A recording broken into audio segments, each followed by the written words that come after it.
안녕하십니까? 새로운 해법, 새로운 행동, 새로운 얼굴 구본철입니다.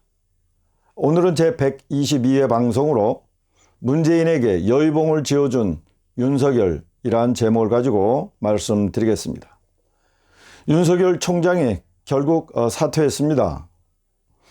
민주당과 청와대가 합작으로 중수청을 만든다고 협박하니까 결국 검찰 조직을 보호하기 위해 사표를 제출한 것입니다.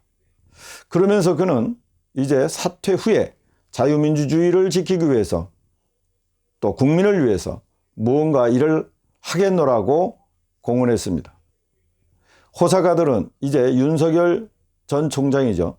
총장이 이제 정치에 입문하고 그야말로 무너져가는 대한민국을 위해서 무언가 할 것이라는 기대감으로 환호 중에 있습니다. 과연 그럴까요?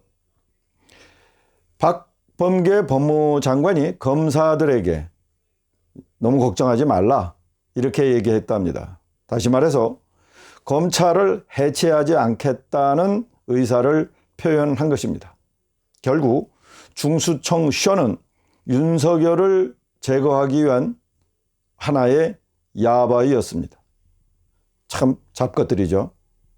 문제는 과연 윤석열의 사퇴로 그가 말한 대로 자유민주주의를 지키는 하나의 계기가 될 수 있을까요? 이제 문재인 정권은 검찰을 자신들의 소유로 하고 저들 마음대로 주무르게 되었습니다. 가장 막강한 권력 집단을 아래 소속으로 다루게 되었다는 뜻이죠. 이제 저들의 소원이 이루어지게 된 것입니다. 이런 마당에 굳이 중수청을 만들 이유가 없겠죠. 그렇다면 윤석열 사태로 무슨 결과를 낳은 것일까요? 그는 문재인이 움직이는 검찰을 고스란히 문재인의 손에 넣어주고 떠났습니다. 그가 떠난 검찰은 이제 자유민주주의를 가장 앞서서 파괴할 것입니다. 만일 수사권만 가진 중수청이라면 현재의 검찰이 기소권을 가지게 돼서 어느 정도 서로 견제가 가능했습니다. 그러나 이제 문재인이 현재의 막강한 검찰권을 가진 검찰을 가졌습니다. 문재인이 가진 즉 기소권을 가진 검찰과 수사권을 가진 중수청을 동시에 가진 것과 반대로 현재의 검찰을 가진 것 중에서 어느 편이 최소한 국민을 위한 것이었겠습니까? 적어도 차선은 아니더라도 차악은 검찰과 중수청으로 분리되는 것입니다. 다시 말해 윤석열이 진정 국민을 위한 행동을 해야 했다면 자신이 관리하는 기소권을 가진 검찰을 남겨두었어야 합니다. 중수청은 어찌되었건 검찰보단 한 수 아래 조직이 될 것이 분명했기 때문입니다. 따라서 윤석열은 수사권과 기소권을 가진 검찰이라는 조직만을 위해 자유민주주의를 내팽개친 사람으로 평가받을 것입니다.